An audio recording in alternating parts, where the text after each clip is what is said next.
Assalamualaikum warahmatullahi wabarakatuh. Perkenalkan, nama saya Muhammad Fauzan dari kelas 1 Prodi PJKR. Dan di sini saya akan mempresentasikan bab 4 miologi.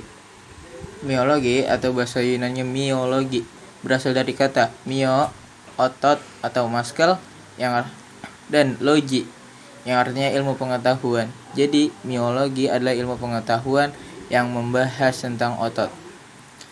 Tubuh manusia bagian dalam terdapat gerakan-gerakan yang disadari atau tidak disadari.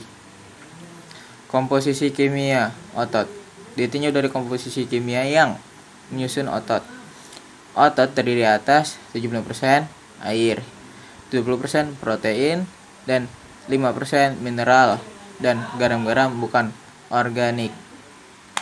Macam-macam otot di dalam tubuh manusia terbagi dalam 3 macam otot, antara lain 1. Otot polos, 2. Otot jantung, 3. Otot lurik. 1. Pengertian otot polos. Otot polos disusun oleh serabut-serabut otot polos yang intinya selnya terdapat di tengah-tengah. Serabut-serabut ototnya tidak mempunyai garis-garis melintang, oleh sebab itu disebut dengan otot polos. 2. Pengertian otot jantung. Jika dilihat dari strukturnya, otot jantung termasuk ke dalam otot lurik, sedangkan jika dilihat dari fungsinya termasuk otot polos. Dan pengertian otot lurik. Otot ini disebut otot lurik karena mempunyai garis-garis melintang. Otot lurik juga disering disebut otot kerangka karena sebagian besar otot ini ada pada tulang kerangka. Struktur fisik otot lurik. Bagian terkecil yang menyusun suatu otot adalah serabut otot atau sel otot. Serabut-serabut otot dibungkus oleh jaringan ikat yang disebut sarkolema. Serabut otot yang dibungkus sarkolema bergabung dan dibungkus jaringan ikat yang disebut endomysium. Berkas-berkas tersebut digabung dan dibungkus lagi oleh jaringan ikat yang disebut perimysium. Selanjutnya, berkas tersebut dibungkus lagi oleh jaringan ikat yang disebut epimysium. Akhirnya terbentuklah otot. Selanjutnya, otot-otot yang bergabung dan dibungkus oleh jaringan ikat disebut sarung otot.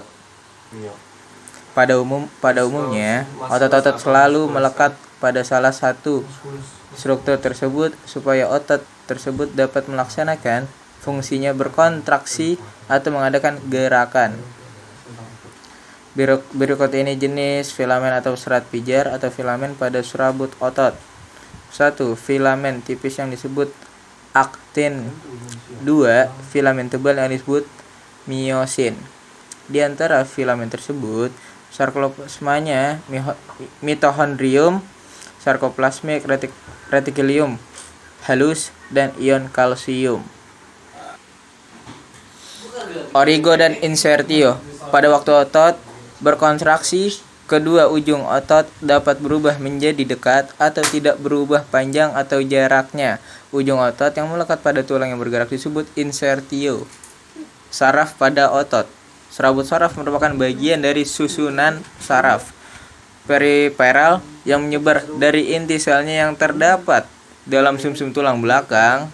Serabut-serabut saraf menyebar keluar menuju serabut otot lurik dan terjadilah perhubungan saraf otot. Tonus otot. Otot-otot pada waktu istirahat tidak rileks sempurna, tetapi masih dalam keadaan sedikit tegang. Keadaan ini disebut tonus otot. Tonus otot ini membantu mempertahankan persendian dan otot dalam keadaan siap untuk berkontraksi apabila diperlukan. Kontraksi otot. 1. Kontraksi isometrik. Iso atau artinya sama, metrik atau artinya ukuran. Kontraksi isometrik disebut juga kontraksi statis atau yang disebut static contraction. Kontraksi isometrik adalah suatu kontraksi otot di mana panjang otot tidak berubah, sedangkan ketegangan gerakan-gerakan